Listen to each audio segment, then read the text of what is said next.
अब हम चौथा लेते हैं, सरकारी अधिकारी एवं भ्रष्टाचार। सरकारी अधिकारी प्रत्येक स्तर पर घूस लेते हैं, उपहार ग्रहण करते हैं तथा अन्य प्रकार से अपराधी से सेवाएं प्राप्त करते हैं। इस घूस लेने में एक तो वह अपराधियों को अपराध करने में प्रोत्साहन देते हैं और दूसरी ओर अपराधी को अपराध करते हुए देखकर भी उन्हें पकड़ते नहीं या पकड़ने के बाद घूस लेकर छोड़ देते हैं। इसलिए पेशेवर चोर सरकारी अधिकारी को घूस देकर अपना काम करता रहता है। ठेकेदार घूस देकर अनुकूल ठेका प्राप्त कर लेता है। अपने गलत बिल सरकारी क्लर्कों एवं अफसरों को कमीशन देकर आसानी से पास करवा लेता है। इन्हीं सरकारी अधिकारियों को घूस रखकर ही अनेक अनैतिक व्यापार, जुए के अड्डे और कानूनी शराब का व्यापार, स्मगलिंग का व्यापार और वैश्यालय आदि चलाए जाते हैं। ट्रैफिक नियम का उल्लंघन करने वाला व्यक्ति भी पुलिस मैन के हाथ में 10-20 रुपये रखकर अपने को कानून के पंजों से छुड़ा लेता है। तो इस तरह से सरकारी अधिकारी में भ्रष्टाचार व्याप्त रूप से फैला हुआ है। तो अब हम देखते हैं डॉक्टर और भ्रष्टाचार। डॉक्टर में क्या क्या भ्रष्टाचार है। डॉक्टर की एक सामाजिक प्रतिष्ठा होती है जिसे लोग भगवान कहते हैं। साथ ही रोग मुक्त कराने वाले तथा इस प्रकार नवजीवन दान देने वाले के रूप में डॉक्टर का लोग सम्मान भी करते हैं और विश्वास भी। इसी सम्मान और विश्वास का दुरुपयोग करने वाले डॉक्टरों का भी नितांत अभाव समाज में नहीं होता है। संपत्ति पाने के लालच में यदि एक व्यक्ति अपने किसी रिश्तेदार को मार डालना चाहता है तो डॉक्टर उसकी मदद कर सकता है और उस रिश्तेदार को धीमे धीमे काम करने वाले जहर स्लो पॉइजनिंग जिसको कहते हैं स्लो पॉइजनिंग दे सकता है या इंजेक्शन आदि के द्वारा उसे मार सकता है। अवैध भ्रूण हत्या से सहायता करता है। कई डॉक्टरों का पैसा होता है, इसके लिए वे संबंधित पक्ष से हजारों रुपये फीस के रूप में लेता है। झूठे प्रमाण पत्र देकर डॉक्टर अपराधी को फांसी के तख्ते पर जाने से बचा सकता है। शव परीक्षण की रिपोर्ट में वास्तविकता को छुपाकर अपराधी को निरपराध प्रमाणित करने में भी डॉक्टर मदद करते हैं। उसी प्रकार यह प्रमाणित करने के लिए कि घटना घटित होते समय अपराधी घटना स्थल पर था ही नहीं, डॉक्टर उस अपराधी के नाम को अपने क्लिनिक के रजिस्टरों में फर्जी तौर पर लिख देते हैं कि साहब की क्लिनिक में भर्ती था। इससे भी अपराधी छूट जाता है। इसके अतिरिक्त शराबियों को तथा निंद्राकारी द्रव्यों का प्रयोग करने वालों को झूठे पर पर्चा लिखकर भी डॉक्टर भ्रष्टाचार करते हैं। मरीज को फंसाने के लिए कुछ डॉक्टर दलालों को भी रखते हैं। उसी प्रकार कुछ डॉक्टरों में आपस में यह समझौता रहता है कि अगर आवश्यकता पड़ी तो वे अपने मरीजों को एक दूसरे को देंगे।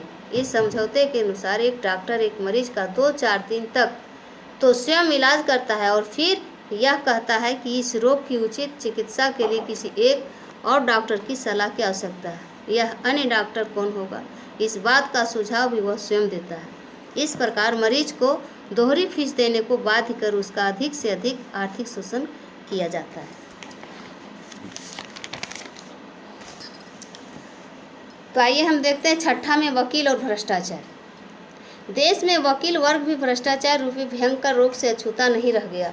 वकील या अटॉर्नी अपने मुवक्किलों की पूंजी का अनुचित प्रयोग करते हैं, गवाहों से झूठी शहादत दिलवाते हैं और मोटर गाड़ी दुर्घटना का पता लगाकर उसमें फंसे हुए व्यक्तियों से चालबाजी से मुआवजे वसूल कर देते हैं, यह जानते हुए कि एक व्यक्ति वास्तव में अपराधी है।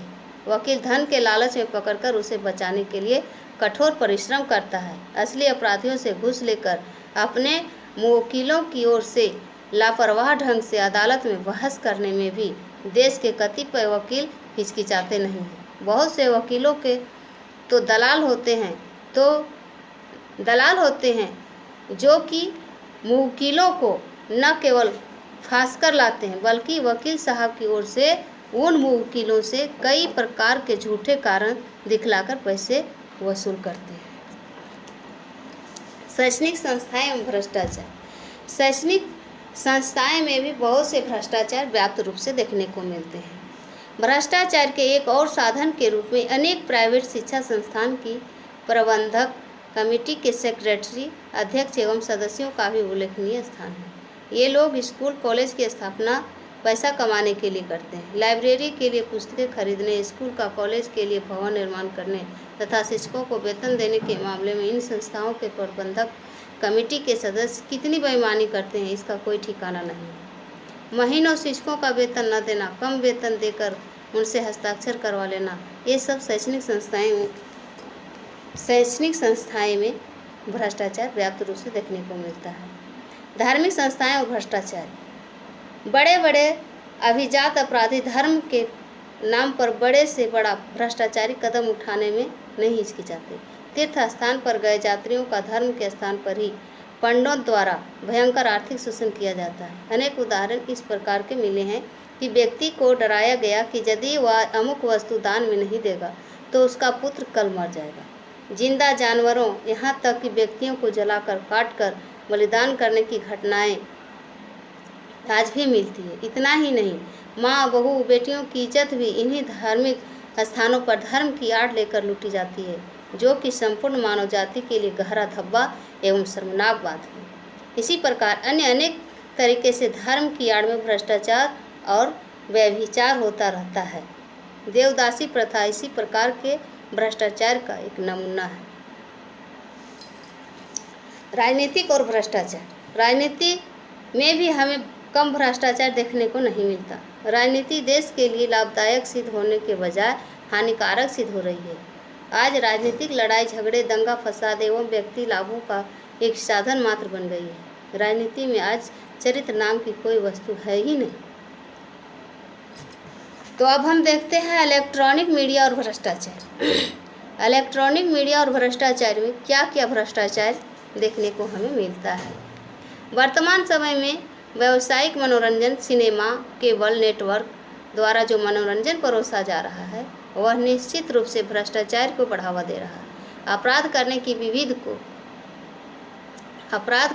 विधि को इस तरह दिखाया जाता है कि कई बार आम व्यक्ति उसकी ओर आकर्षित हो जाता है। कंप्यूटर और इंटरनेट ने भी इस काम में वृद्धि की है। इंटरनेट द्वारा आज कई अश्लील संदेश एक स्थान से दूसरे स्थान को भेजे जा रहे हैं। युवकों एवं किशोरों द्वारा कंप्यूटर बाजार से आज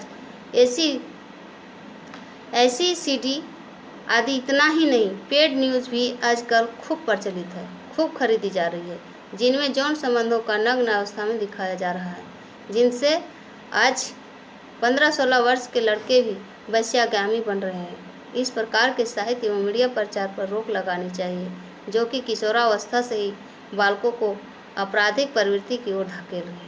तो ये है इलेक्ट्रॉनिक मीडिया और भ्रष्टाचार। तो कल हम पढ़ेंगे भ्रष्टाचार के निराकरण के उपाय। आज इतना ही।